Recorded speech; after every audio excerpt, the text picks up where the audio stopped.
पश्चिमी यूपी में बीजेपी का बड़ा चेहरा माने जाने वाले संगीत सोम भी आज नामांकन भरने वाले हैं। संगीत सोम अभी मेरठ की सरदना सीट से बीजेपी के विधायक हैं। इसी सीट से पार्टी ने इन्हें एक बार फिर मैदान में उतारा है।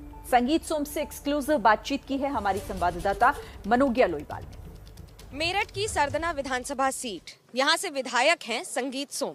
ठाकुर हैं, अपने अंदाज के लिए जाने जाते हैं, लेकिन इस बार किस तरफ बढ़ रहे हैं आगे, क्योंकि अपने आप को हिंदू विचारों के समर्थक कहते हैं ट्विटर पे। संगीत साहब, क्या है इसका मतलब? नहीं, मैं हिंदू विचारों का समर्थक कहाँ कहता हूँ। मैं तो ये कहता हूँ, मैं गर्व है मुझे कि मैं हिंदू, और हिंदुत्व पे गर्व होना चाहिए, दुनिया को गर्व होना चाहिए। तो ये आप अगर ये कह रहे हैं कि मैं हिंदू विचारों के समर्थक है तो गलत है। मैं तो हिंदुत्व का समर्थक नहीं, इसमें पैदा हुआ हूँ और गर्व करता हूँ। इस बार समीकरण के आधार पर ये कहा जा रहा है कि बीजेपी को नुकसान हो सकता है। कैसे देखते हैं आप इन आरोपों को? देखिए, 55 सीटें जो फर्स्ट फेज में है, 55 सीटें डिक्लेयर हुई हैं। 55 में से मैं गारंटी के साथ कहता हूं कि 50 से 51 सीटें भारतीय जनता पार्टी जीतेगी। अब आप इसी से नुकसान और फायदे का आइडिया कर लेना। 55 में से पहली बार हमारे पास 45 थी, इस बार हम 51 और 52 सीटें जीतने जा रहे हैं उनमें। तो ये तुष्टीकरण की राजनीति, ध्रुवीकरण की राजनीति का आरोप आप पर लगता रहा है, क्या उसी को आगे बढ़ा रहे हैं? देखिए, हमने ना कभी ध्रुवीकरण की राजनीति की है ना तुष्टीकरण की, वो अखिलेश यादव ने की है। और अखिलेश यादव जी हमेशा तुष्टीकरण की राजनीति करते हैं। वो एक वर्ग को बढ़ावा देते हैं, एक वर्ग की राजनीति करते हैं। जैसा कि अभी उन्होंने कहा कि हमें दलितों का वोट नहीं चाहिए, लेकिन भारतीय जनता पार्टी कहती है हमें तो चाहिए, हमें तो दलितों का वोट भी चाहिए। अखिलेश यादव केवल दंगे के आधार पर राजनीति करना चाहते हैं, वो सफल नहीं हो पाए हैं, इसीलिए बिलबिला रहे हैं। उनकी जो रथ यात्रा चल रही थी, मैं गारंटी के साथ कहता हूं, वो रथ यात्रा दंगा यात्रा थी और वो उस यात्रा को लेकर दंगा कराना चाहते थे।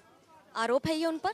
बिल्कुल पक्का, मेरा क्लियर आरोप है। ध्रुवीकरण की राजनीति का आरोप जो बीजेपी पर लगा है कि हिंदुत्ववाद और हिंदू की बात करके इस तरह की राजनीति कर रहे हैं क्योंकि मुद्दे कम हो गए हैं, क्या जवाब होगा इसका? आप मीडिया वालों का बस चले तो पूरे हिंदुत्व को फांसी दे दें।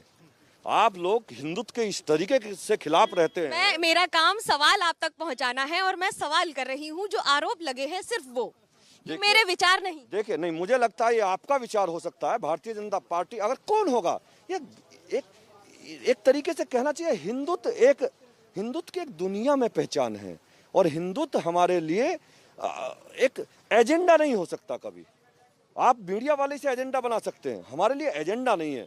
हिंदुत्व के लिए भारतीय जनता पार्टी जो करना पड़ेगा करेगी। इससे क्या मतलब है कि नहीं करेंगे? कौन करेगा? अखिलेश यादव तुष्टीकरण करेंगे और हम 80% की बात नहीं करेंगे।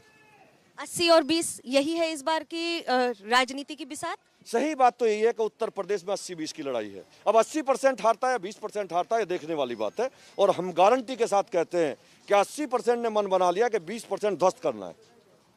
20% कौन है ये? अब ये आप आइडिया लगाइए कौन है।